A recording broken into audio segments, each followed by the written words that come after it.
the tougher one I talk about a lot was Chris Brown. Yeah. And not letting him perform. The Michael Jackson. Yeah. She got a call from Tito Jackson. On saying, my "We cell want Chris phone." Brown." Saying the family wanted. Family wants. Ooh, the pressure. And I was like, well, why is Tito calling? That's a pressure cooker. Right. I think I also talk about how much Patti LaBelle loved Uncut. And that was hilarious. Patti LaBelle, #1 fan of Uncut. What's going on, Esties? We are coming to you from Black Girl Magic headquarters. I am Stephanie Donovan, and I'm so excited to bring you this conversation today. When I tell you, if you are a working woman, if you are an aspiring executive, C-suite executive, this book right here, a memoir, I Am Debra Lee, is one that you must read, and I'm so excited to bring you this conversation with the author, the person that transformed BET to what you know and love today. Give it up for the incomparable Debra Lee. Thank you so much. Absolutely, and you know, I have such a deep connection to BET. 14 years of my 24-year career was spent at the flagship 106 in Park. Oh, that's and great. I have to say I was completely spoiled by having a Black female CEO at the helm, where a lot of people, they do not have that experience. Yeah. It is something very rare. Yeah. But we're talking about the softcover release Yes. of your book, I Am Debra Lee, which is really like, it's such a great manual to any working woman, any CEO, executive, balancing like being the only woman in the room, being a wife, being a mother, standing up for your beliefs. So great. So I'm so excited to have you to talk about this. I'm going to pull some quotes from your book and then just kind of turn them into questions for everyone at home to relate. So when you talk about coming up, there's so much I learned in this book that I didn't know. Yeah. You starting out as a lawyer, reluctantly. Reluctantly. Was Starting not out- my choice. Yeah, and then finding BET and becoming general counsel. Even in that space, you talk about finding your voice in a male-dominated room, and there was a Right. beautiful quote in here, "My silence wasn't protecting me, it was rendering me invisible." How did you find your voice in a male-dominated space? Even up to Yeah. COO, you were. Right. Well, it was difficult. When I joined BET in 1986, I was the first in-house lawyer. So I had that as a strike against me because day one, Bob Johnson told everyone, you cannot sign a contract from now on without Debbie reviewing it.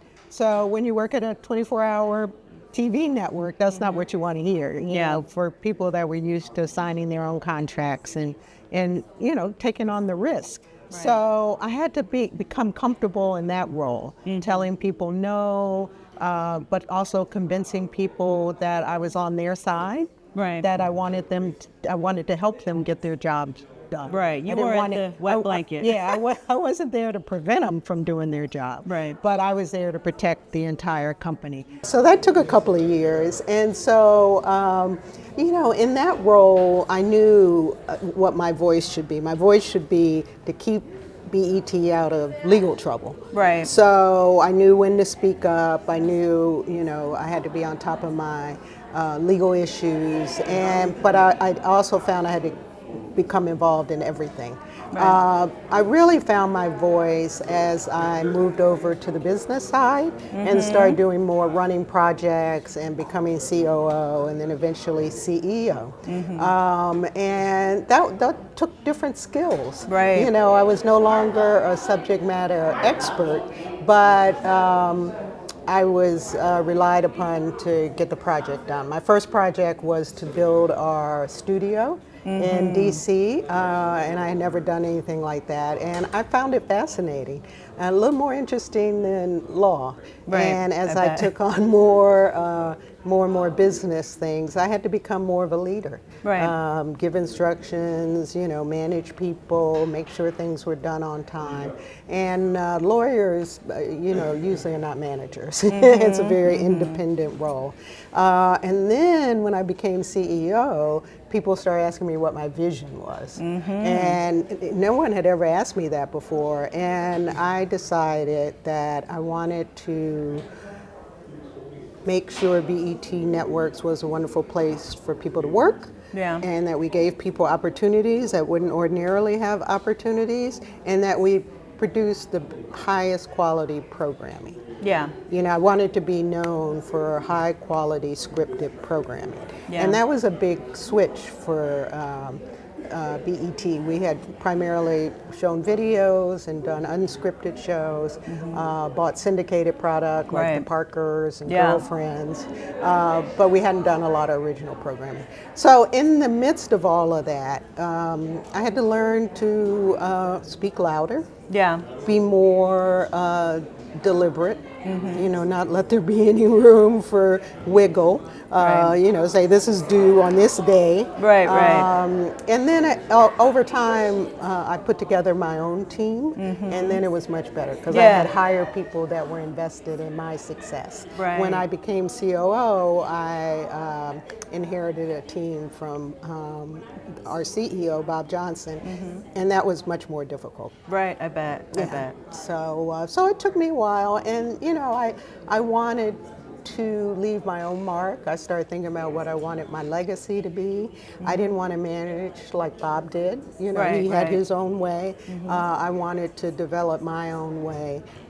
So it was a long process, but probably by the end of it, I was talking more than anyone. But you found it. Yeah, you found your voice. And as a lawyer, you're taught to be, you know, consensus building, but also to hear everyone out and act like a judge. Right, You know, right. let's hear this side, then I make the decision. The arbiter, but yeah. in the business world, you don't have time for that. You know, Right, you you just can gotta hear a make the couple of opinions, but then you got to make the call. Yeah. And you got to stand up for your call, Right. whether it turns out to be right or wrong. Whew. Yeah. Okay. So So- speaking of tough calls, I know a lot of people at home now, they can relate to having to deal with, you know, negative comments on social media or, you know, any kind of backlash.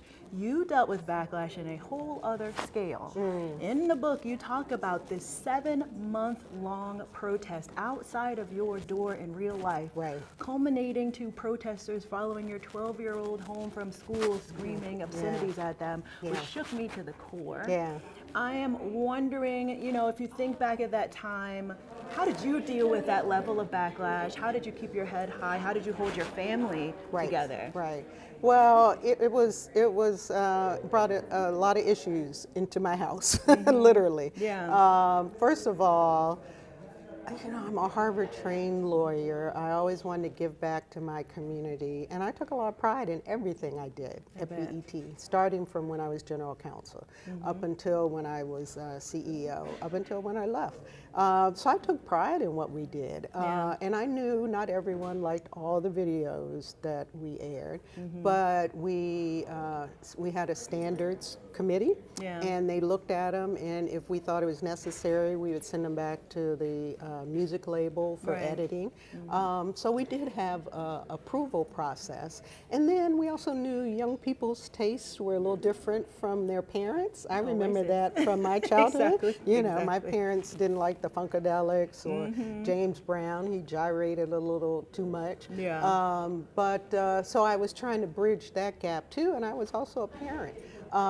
But the protests centered on videos. Right. And by this time, there's a lot of misogyny involved. A lot of men with, you know, long T-shirts, you remember that, and baggy pants. And then you have the women with hardly any clothes on. And I really wanted to elevate the whole hip-hop industry because it wasn't an issue when we were showing R&B videos. Right. You know, when you have, you know, Earth, Wind & Fire, and Michael Jackson and Janet Jackson, you're good. They're spending $1 million a piece on videos. So you had works of art, and then all of a sudden hip-hop took over. And that's where the criticism came from. So first of all, I had to try to understand what the protesters were saying.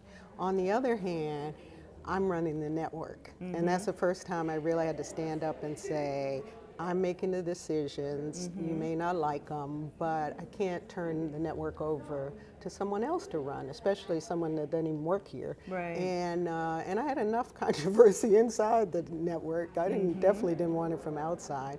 And I said to the minister, I said, if I take off 3 videos this month, you're going to be back for 3 more next month. And that's not the way this is going to work. So then I was nervous about the security of it all. Yeah, At the time, it was just me and my daughter living in our home. Luckily, we had a fence around it, so the protesters couldn't get too close. But it was startling. It was every Saturday afternoon, right when you wanted to take a nap and rest. Relax, And I had a lot of conversations with my daughter about what she thought. And she was like, Mom, it's just entertainment. I know it's not real. I don't want to grow up to be a video vixen. If there were a lot of different parts of it, the thing I probably talk about all the time is no one in the hip hop community came to support me. That was really heartbreaking. Right. You know, because I'm a lawyer in D.C. Why are they protesting at my house when I'm not making the music? And no one who is making the music is showing up. So that made me realize I had to stand up for my own values, and that, I had to make the decision. So looking back, it was not a pleasant experience. It's still painful to think about it, but it made me really focus on what I wanted BET to stand for and what direction I wanted to take it in as CEO. And that's when I made a decision that we were going to do more original programming. We could not live on videos anymore. At one point, when I took over, videos comprised 60% of BET programming. And by the time I left, we didn't have any videos on at all. They all transitioned to online. But I was very proud of 106 in Park. I thought it was a great show. And, we gave various host opportunities, and they were always great. And the kids really loved it. I mean, my kids used to rush home. And so they could see. It was an event celebrating 25 years this September, which is incredible. Amazing. But my kids used to rush, do their homework so they could watch 106 in Park at 6 o'clock. And I love that. I grew up doing my chores so I could see Soul Train on Saturday afternoon. So I had that love for Black brands and Black programming. So, there was some good that came out of it, and I learned a lot from it. I love that. Yeah, I love that. You have this beautiful quote in there that says, "A leader isn't at the top to be praised. She's there to get the job done." You have made some tough calls throughout your career that's highlighted in your book, one being sunsetting BET Uncut. Did that the first day? Was that a tough call? She was like, that was not a tough call. That was a mic drop moment. But I'm sure that, especially with the hip hop community, it will reach some opposition with that. How did you kind of navigate making those tough calls, even though you might receive some backlash from it? Well, for one thing, with BET Uncut, there came a time when there was so much criticism of it, and especially after Nelly's video that became kind of infamous. Still is. You still is. That's right, you worked there. I never stayed up that late, so I'd never seen it. And but as a mother, BET is a basic cable network. There's no, HBO can do whatever they want because it's a pay service. But so I decided the best thing was just to cancel the show. And I remember Ludacris being in the room and Nelly, and they were like, what?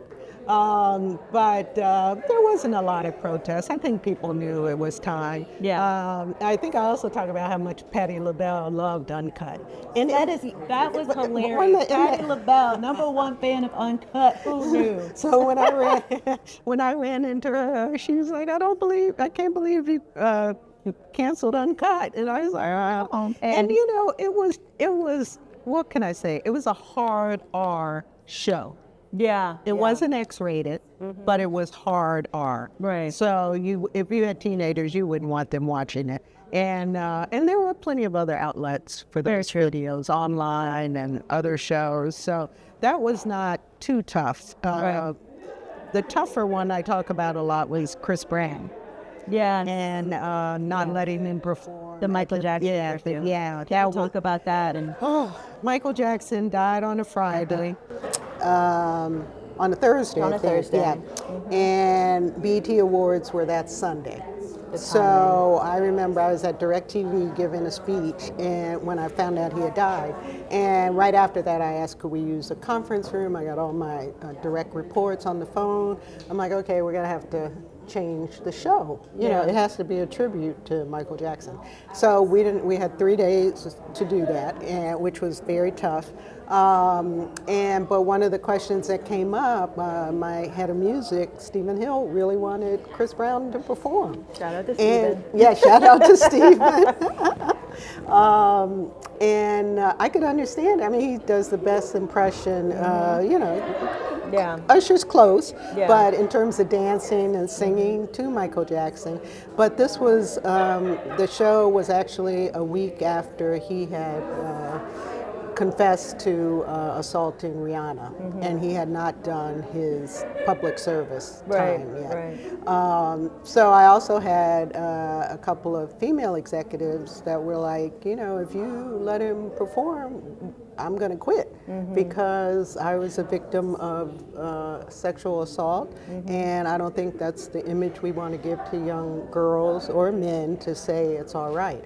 So that one was that decision was a lot closer to home. I had executives disagreeing. I knew the head of his music label. Right. I knew his mother. My daughter was a big Chris Brown fan, so anytime he came within a 100-mile radius when she was young, we were going to see him. I knew him. I knew Rihanna.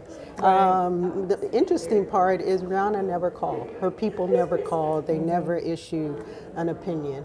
And so I asked a lot of people for advice, and in the end, I had to make the decision, and I made the decision not to have Chris on. And I think it was the right decision, mainly because I didn't want to take away from the tribute to Michael Jackson. I didn't want the story the next day to be whether or not we should have had Chris Brown. And I thought that was great rationale. I also remember that year and Jamie Foxx hosting. Yes. And it was just the way that you guys went completely 180 within the span of 2 days on that show. I thought it was a beautiful tribute, and then you guys did end up, I think it was a year later, or maybe 1 year later. 1 year later, he did the tribute? we let Chris come and do the tribute, and he was very happy. And by then, he had paid his dues to society, and so there was no controversy about it that year. And when I talk about it, sometimes people are like, "No, you let him perform." No, that was the next year. A year later. And it's funny. I just saw Reverend Sharpton yesterday, but the morning after the show, the tribute to Michael Jackson, I ran into him in the Four Seasons, and he said to me, I just talked to the Jackson family, and they are very happy. Good, because you got a call from Tito before it happened. That was she got a call from Tito Jackson on my cell phone, saying the family wants. Ooh, the pressure. And I was like, well, why is Tito calling? That's a pressure cooker. Right. Wow. And Chris's agent was calling. Oh my God. And they all had my cell phone number for some reason. And I was trying to, remove myself from it and make the best decision I could. But I think I made the right decision. And, I didn't want any young woman to think that BET was saying it's all right if you're assaulted, and that person can come on and do a tribute when they haven't even served out whatever the court ordered. So it was those kind of decisions that, I don't know, I had to go in my quiet room and really make some time. And you get opinions from a lot of different people. And I still like hearing different views. But as CEO, as my quote says, you're there to lead, not to be praised. Exactly. And it's not always praise. You feel good when it is praise, but a lot of time is criticism. And you have to learn how to deal with that too. Ooh, tough calls. This is what a boss lady has to do in life, everyone. I do want to touch on, speaking of being a boss, you were very intentional about starting a family. And you Yes. had a very beautiful quote in there talking about growing my family didn't dampen my ambitions, it fueled it. Yes. Which I can absolutely relate to.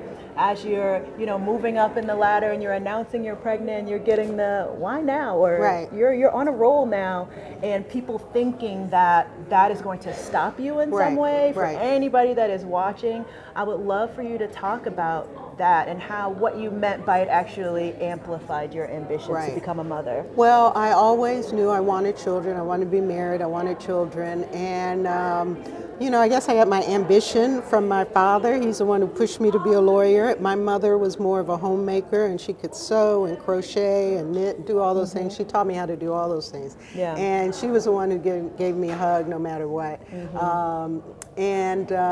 But I knew I wanted to be a mother. I was very career oriented, and I think my generation was the first generation that tried to do both. Right. Yeah. I was married. I got pregnant, and I remember walking into Bob Johnson's office saying, "I'm pregnant." And I was the first woman on the executive level Yeah. to have to tell him that and have to say, I think I deserve 3 months off, and I still want to come back. Yeah. Because the women who had been pregnant before were usually Lower level, yeah. assistants, and they couldn't work from home, and they didn't get very much time off. So this was a totally new thing. We had no policy. I had to write the policy. And Wrote the policy for maternity leave at BET. Do you guys? For myself. For herself. But and then everyone, down to and then else. everyone else who followed. Amazing. And so Bob was very understanding and considerate about it. Yeah. And said, okay, we're going to make a plan for when you have to deliver, and I can drive you to the hospital. Right, I was right. like, that's the last thing I want. And luckily, I had to go to the hospital on a Sunday, so we didn't have that problem. There you go. But the real challenge for me was when I became pregnant the second time.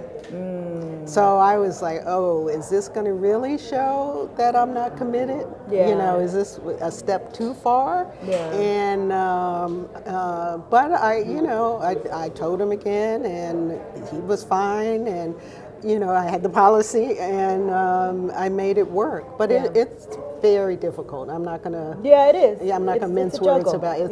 It's a juggle. You have to have a supportive spouse. If not, you have to have supportive people that work for you.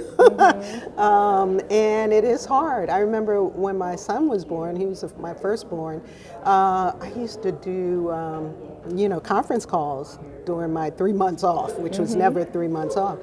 And he's trying to cry and wanted his food, and that was a hard balance. Yeah, I was actually happy to go back to work, because when I went back to work, I said, well, at least from these hours, I could focus on work, and then when I go home, I could focus on home. And I had a some good, separation. good support system. But during the pregnancy, maternity leave, it's a real struggle, unless you have help. And the first time I didn't. The second time I did, because I had a babysitter.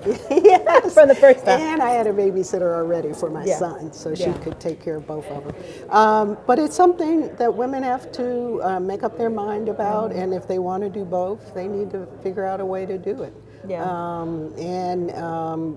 One time, I think at a Wall Street Journal conference, women were talking about how hard it is, and at that time my kids were going to college, and I said, don't worry, they go away at 18, and then you have all this time, and you can devote as much time again to work as you want to. But I think my kids, as they got older, they appreciated what I did.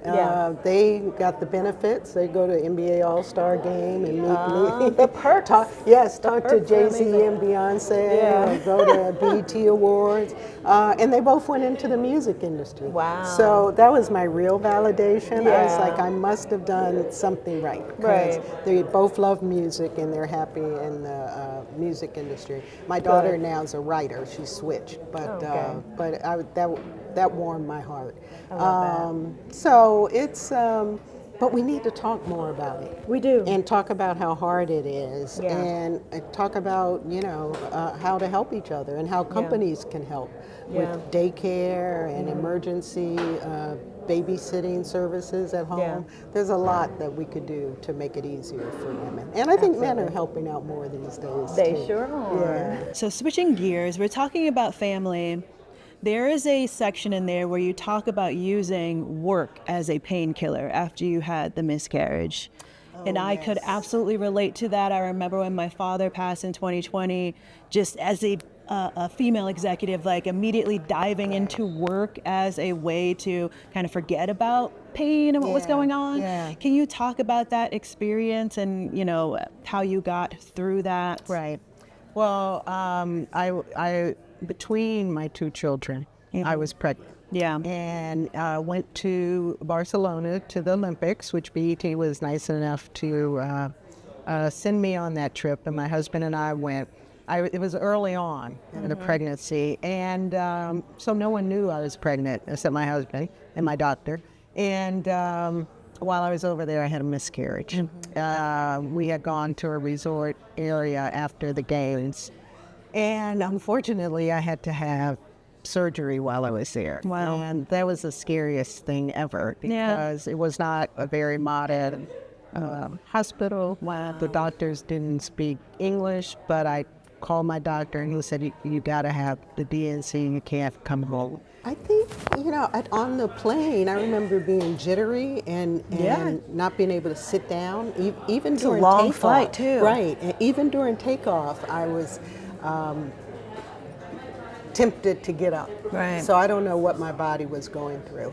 But when I got back home on a weekend, I went back to work that Monday. Yeah. And I guess there's still somewhat of a stigma attached to miscarriages. And what made me think of it is what a couple of women have gone through publicly. I guess Chrissy Teigen. And, it's Meghan Markle also, or someone else. But anyway, and they started talking about it. I said, yeah, I went through that. And I just didn't want to tell anybody because I didn't want the sympathy, and I just wanted to pretend like it never happened. Yeah. And so I buried myself in work. And like you say, that's something that women often do. Yeah. Because if it's something you feel like you can control and you're going through something you can't control, it makes it easier. But that was a very difficult time. Luckily, I became pregnant with my daughter pretty soon thereafter, so it wasn't a long period, and that went fine. And I was so happy when she was born. But yeah, those are the kind of things, family issues that people go through. Right. And sometimes they talk about them at work, and sometimes they don't. Right. You have to, I think that's why it's important to have empathy for people. You never know 100%. what they're going through. So. 100%. Yeah. Yeah, and you were also really open about your marriage to Randy, and you had this beautiful quote in there, marriage is a marathon, check in at the 1 mile marker. What was the biggest lesson, or what piece of advice could you give to other working women that also, want to have a successful marriage? What would you say? Well, there's a lot of advice I would give, but I think one of the most important things is communication and keeping that bond as husband and wife. And I'm afraid it still is difficult as women become more successful. Right. And take on more attributes of a working man, let's say. The travel, salary increases, the increased responsibility. And when Randy and I first started dating and got married, we were both lawyers. He was at a company, I was at a law firm. So we were both pretty equal in terms of pay and responsibility. And then you have kids and someone has to be in charge. You can't leave the kids alone. Right. And so there are a lot of things that you have to balance. And I just think it's still very hard for successful women. And this is something I keep an eye on because Yeah. when someone's, a CEO of a company and it's a woman, I'm like, I wonder what their husband's like and how does this work out? Because sometimes, the husband is a stay-at-home dad because of it. Sometimes they take on more responsibility. But, I think in some ways it can tear you apart. Right. And I think that's what Randy and I went through, unfortunately. And BET became all-consuming for me. Right. It was growing, it was becoming more successful. I became COO, so the day I was announced as COO, I became Bob Johnson's heir apparent.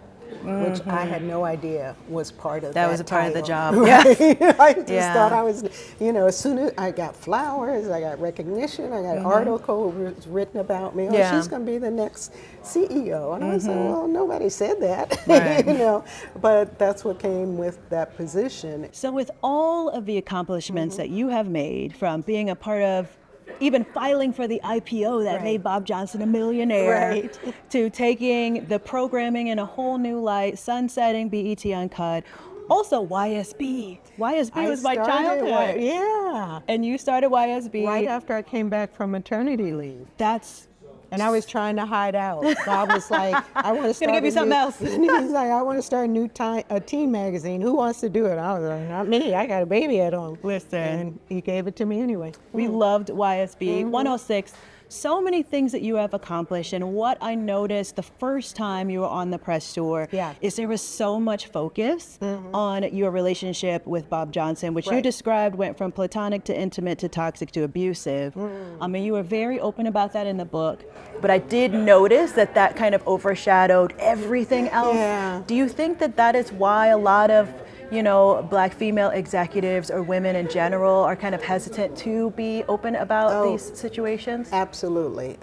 During the Me Too movement, which is still going on, and Time's Up, I went to some Black-centered versions of that, and women often talk about being afraid of retribution and retaliation, and whether they would lose their job. And I think the community that even said, well, why would you do that to a Black man? Why would you talk about him that way? So I had a lot of thoughts going through my mind, but I knew I had to talk about it. One, it's part of my story. Two, it's a Me Too story that hadn't been told from the early days of it being a real relationship or something close to a real relationship, to the point where it went abusive. It wasn't like Harvey Weinstein opened the robe and there you are. It was over time. And I just wanted to talk about it. I tried to not make it the focus of the book. That's why it's in chapter 8. And it's only a chapter. But you're right, a lot of people focused on that, and for good and bad. I mean, I wanted to talk about it. I wanted young women to understand that these things do happen. I wanted young men to understand. And I got a lot of positive feedback from women who've been through it, or appreciating the advice, and I tried to give them the signals when this may be happening. I mean, I worked at BET over 10 years before it happened. And even after you were appointed COO as well. Right. And we both have families, and it's another thing that sometimes, as a result of spending a lot of time together. I mean, after I became COO, I spent most of my time with Bob, traveling, learning the business, learning who the people I had to deal with were. And so I'm glad the story's out there. And I, by this time, had left BET.